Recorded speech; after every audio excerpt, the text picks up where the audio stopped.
In this section, I want to talk about one more thing about RIP, and that's uh, manual neighborship between two different routers.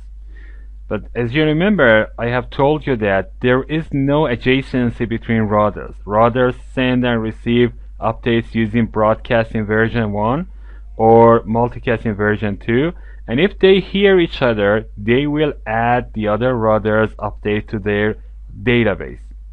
Here I want to show you something. Assuming that this link between router 3 and ISP1 is a link that does not support multicast or broadcast, such as a frame relay link that does not support multicast. What happens if I cannot send updates or receive updates from the other router? I need to go and add the other router as a neighbor here. But as you can see, this type of neighborship is not an active neighborship. This is just adding the IP address of the other router and telling this router to send the updates using unicast. Okay?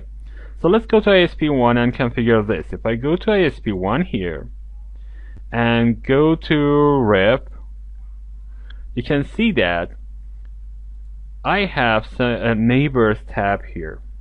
So let's go back to interfaces and tell this ISP1 that Ethernet 2 is going to be a passive interface. It does not send updates using broadcast and multicast. First of all, I need to add this Ethernet 2. I don't want to change receive and send. I just want to go and select passive. This means that there is no multicast or broadcast sending or receiving. Click on OK. Now let's go to router 3 and do the same thing here. I just want to go interfaces. The interface is Ethernet 3. And click on this plus sign, select Ethernet 3, select it to be a passive interface, and click on OK.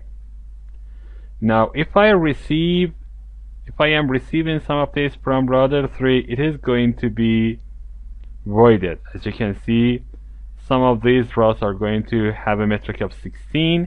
That means they are going to be voided.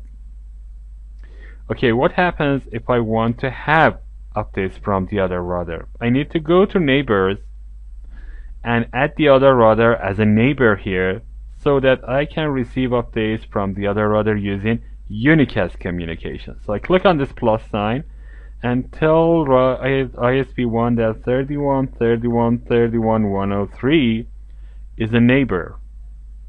And I should do the same thing on the other side. So I go to router 3, go to neighbors, click on this plus sign and tell that 31.31.31.100 is a neighbor. Click on OK. And now I can send and receive updates from this and to this router using unicast communication. And this is one of the updates that I just have received from the other neighbor using unicast communication.